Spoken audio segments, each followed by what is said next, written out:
So in today's video, I want to go over my entire setup process for the new BX32 bow that I got from New Breed. You can skip ahead definitely to any of these timestamps if you want to see a specific step. What I'm doing right here on the website is I'm basically just showing how the whole website experience works. You're able to choose the bow, pick out your limb dip and riser dip patterns. For me, since I've already had bows in Predator in the past, I wanted something a little bit different this time. So I went with the ASAT pattern in both the limbs and the riser. And then I went with black and tan strings, 29.5 inch draw, 70 pounds, left hand obviously. And then you can go ahead and move on to the actual purchase. And if you use the discount code DIY Sportsman at checkout, if you buy a New Breed bow, you get $50 off that price. So today I'm pretty excited because when I got home, I had this box sitting outside the front door for me. And essentially what I want to do is take this bow essentially from right out of the box to totally hunting ready and just kind of show my process, just to kind of indicate to anybody who hasn't done a lot of work on their own bows just how straightforward and easy a lot of this stuff can be. And you really don't need too much equipment to be able to get it set up. For starters, I'll put on the rest, the sight, tie on a D-loop, Peep sight, all that kind of stuff. And then I'll go over the tuning process, tuning the bow. And once the bow is actually tuned, then the last step for me is arrow tuning, or arrow matching is another way to kind of think about it. So my goal here with this series of videos is that by the time it's all said and done, you guys as viewers will have the confidence to be able to take a bow right out of the box, be able to set it up yourself, and have utmost confidence when you head out into the woods with it. So this bow is set up for me right out of the box, left-handed obviously, 29.5 inch draw, 70 pounds. Let's get this bow set up. So first things first, I'm going to set up this rest, and basically before I put anything adhesive on the bow, what I would do is just take a little bit of isopropyl alcohol, put it on a piece of paper towel, and just kind of wipe that area down just to clean it first. And the rest that I'm putting on is a Limb Driver Pro V. It's a rest I had on an old bow. I've had some other New Breeds set up with cable-driven rests. They both seem to work fine. So per Limb Driver's instructions, I'm setting this rest up for starters as far forward as it can go. And then I'm checking to make sure that that rest is pretty much as horizontal as I can eyeball it to. I'll be able to obviously make adjustments a little bit later on. And this piece that I'm installing here is just an adhesive backed little grabber or stopper. It's the thing that I'll tie the cord into from the rest that'll actually allow it to act as a limb driven rest. And the knot that I'm able to use for this is pretty much exactly the same as a D-loop knot. You can kind of see here as I hold this knot what it should kind of look like. And then you can go ahead and tighten that knot down. I'm not spending too much time on rest install here just because I know that obviously there are plenty of different kind of rests on the market. You might not be using this exact one. And what I have here for a bow stand is essentially just one of those HME tree stand bow holders. And I mounted it into an adjustable vise that I got from a hardware store. So this overall bow vise did not cost me very much money at all, and it's got plenty of adjustment, maybe not as sturdy as something like a high dollar bow vise might be, but it seems to do the job just fine. I have a cheap bubble level that you can get at pretty much any hardware store. One side's flat, one side has a little V groove in it, and then I just cut out the two sections that I'll actually use for setting up the bow and the arrow in the rest level. So I've attached one of those pieces to the string that allows me to make sure that the bow is held in the vise perfectly vertical. And then the other piece I've taped onto an arrow shaft.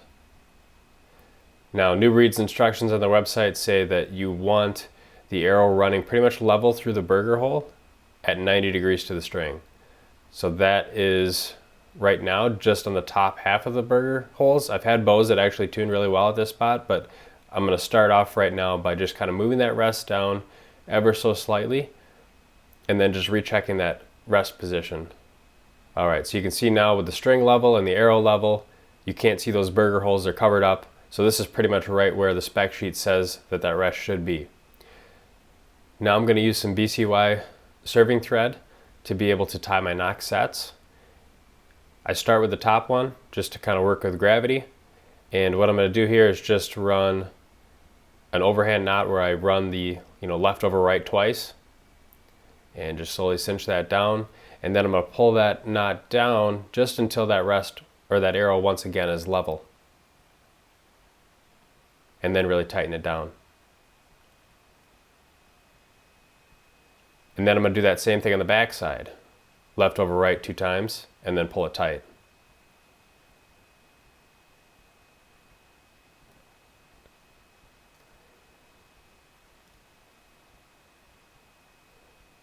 Once again on the front side.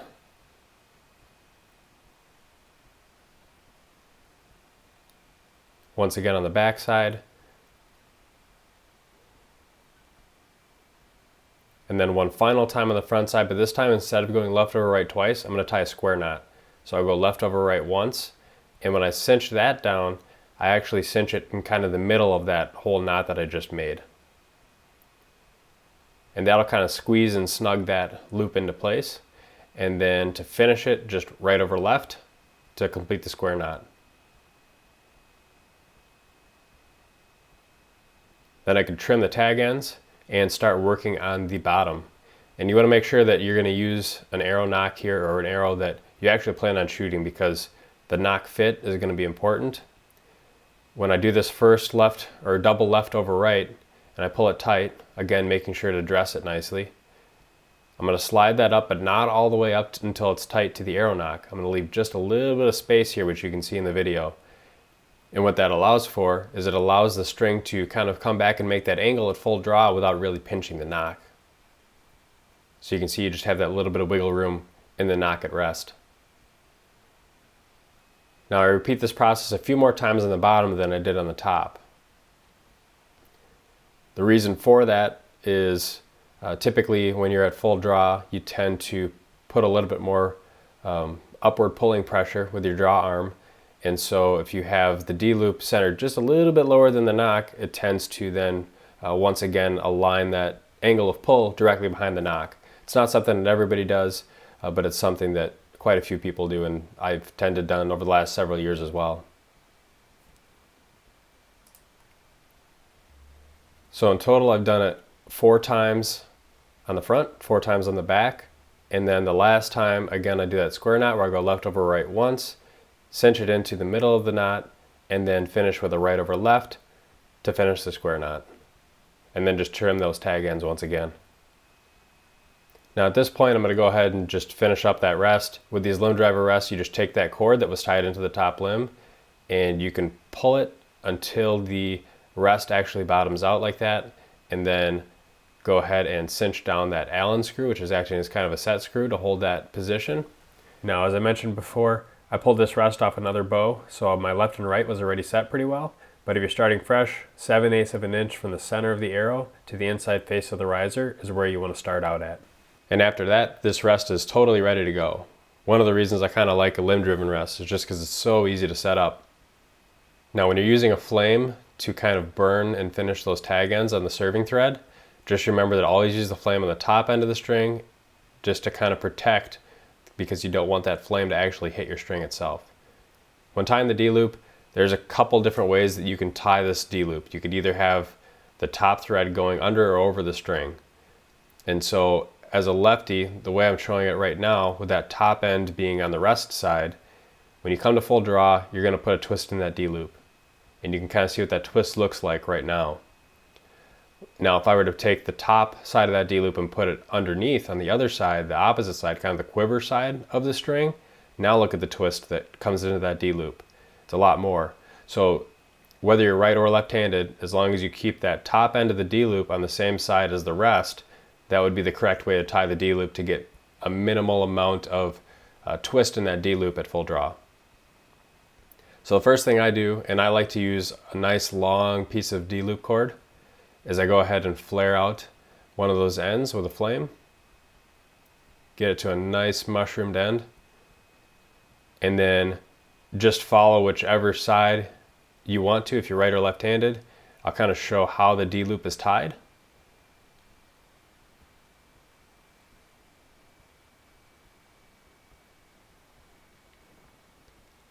So right now I'm tying the top end of that D-loop. I go ahead and pull that tight, and then I will go and tie the bottom end of that D-loop.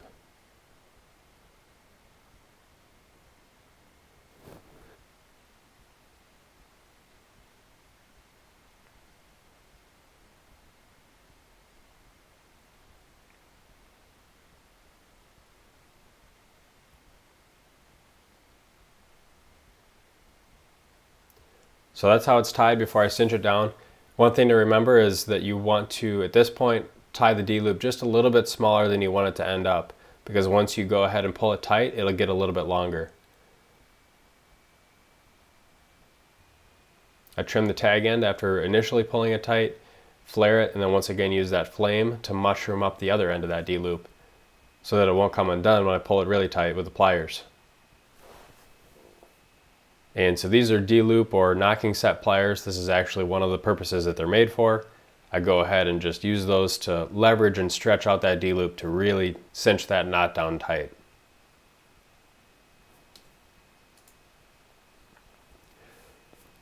So to install the Peep sight, which is the next step, I'm going to use a bow press. And one of the reasons I'm using this little portable bow press is that obviously a bow press is a big investment. They're great if you want to buy one or if you have access to one, but I want to show that this can be done with just a cheaper portable press.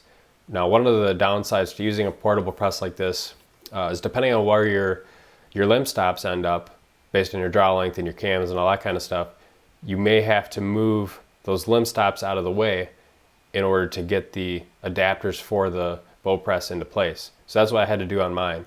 And I took pictures with my cell phone just to really confirm that I remembered exactly where those were, because the exact position of those limb stops is pretty important. Even moving it by like a 1/16 of an inch can make a big difference in terms of how those cams finish their cycle at full draw.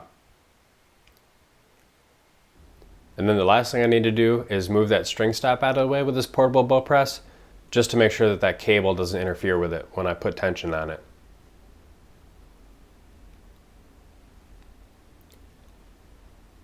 So once the tension is taken off the string, I'm going to go ahead and measure from previous bows where I know that Peep sight should be. Once I have that location marked, I can go ahead and separate the string. Since the bowstring only has two colors, it's really easy to tell when you have exactly half of the strands on one side, half on the other. And then you can go ahead and slide that Peep sight into place. And then once it's in place, I can again take that ruler and just kind of verify the position. So now I'm going to unpress the bow, the Peep's in place, and one thing you can use to make these portable bow presses go faster is one of these 5/8 inch sockets. Now, one thing that's important is if you did have to move either the string stop or the limb stops to be able to press the bow, you absolutely need to put those things back into place and lock them down. Now I'll tie in the Peep sight, and to tie a constrictor knot on this Peep, I use just a little tiny tool like this Allen key just to kind of aid and help me out. So you loop that piece of serving thread over the top, just like I'm showing in this picture, and then I'll take the bottom strand, loop it back over that tool to create an X on the top. It's kind of hard to see now, but you'll be able to make it more clear in just a second. Take that same strand that I wrapped around and bring it around the right side of that bottom thread. And then what I'll do here is just kind of lift that tool, so now you can see where that X is a little bit more clear. And I'm taking this free end and I'm putting it underneath the X. Now the constrictor knot is there, you just need to carefully tighten it down. And once this knot is tight, it'll kind of cinch itself into place and hold tension very well. And if that wasn't very clear, you can try rewinding it, playing it again, or there's other videos that are also really good on YouTube that you can check out for tying this constrictor knot on a Peep. So once you pull that tight, go ahead and take the tag end and just tie a half hitch on the bottom and then pull it up snug against the rest of the knot. And then do the same thing on the top side of the Peep. Tie that half hitch and then pull it tight and snug it all the way to the rest of the knot.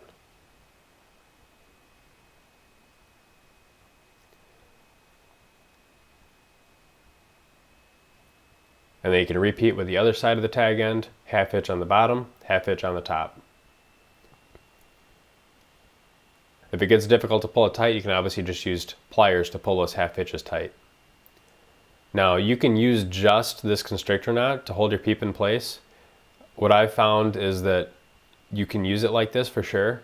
It can move when you just tie it like this, so just be aware. What I like to do now is, in addition to this constrictor knot, also tie in the top and the bottom. And now I'll take roughly a 2-foot piece of that serving cord and I'll girth hitch it onto the string beneath the Peep.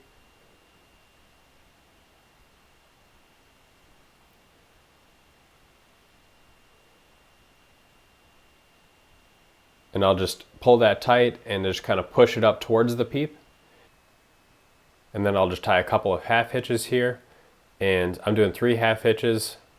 You maybe could do more if you wanted to. I think with this size serving thread, it ends up getting a little too bulky if I do more than that.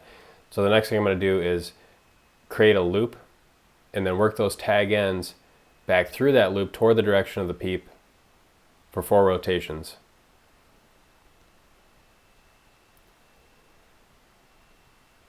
Once those are in place, I'll hold the tag end in place by the Peep and rotate the loop. And when you rotate the loop, what that'll do is kind of increase the number of wraps by those half hitches and reduce the number of wraps down by that D loop. And eventually you get to the point where all you're really left with is just a single loop of that thread, and then you can pull that tight and that creates your finished knot. I do the same thing on the top side, 3 half hitches, and then make the loop, wrap 4 times through that loop, and then go ahead and unravel and pull tight. And again, if that isn't clear, there's plenty of other videos on YouTube that show how to do that same thing as well.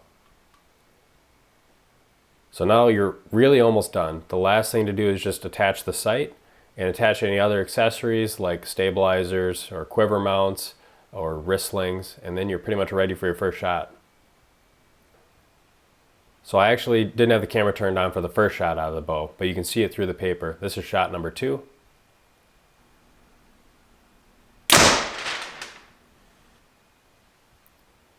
Shot number 3.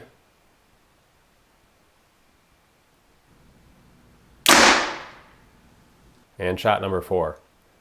So you can see obviously there's not much tuning at this point that I'm going to need to do. It's really just from that initial setup, pretty much spot on. I'll go over tuning in my next video in more detail because I definitely don't consider this done, but that just gives you an idea of where you could be at potentially by this time in the build.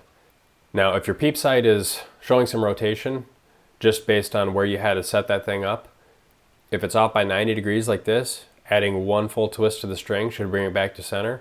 And if it's off by roughly 45 degrees like this, adding a half twist to the string should again pull that thing back to center. And you would obviously use a bow press to be able to do that. So that's really about all there is for the initial bow setup. In the next video, I'm going to talk a lot more about tuning the bow, from just basic techniques to some more advanced techniques to really get it dialed in. And then in the third video, I'm going to talk about actually tuning the arrows. So I treat arrow tuning separately from bow tuning. And then lastly, I'll make a video with just some more advanced topics regarding the bow specifically, such as modifying your limb stop positions to give you a little bit different valley in your draw cycle, and doing things like checking timing, building a draw board, and various things like that. So definitely stay tuned. There's going to be more videos. Hope you guys enjoy them. And if you have any comments, please leave them in the comment section down below. In the description, I'll also try and have links for as many of the tools that I showed in this video as possible.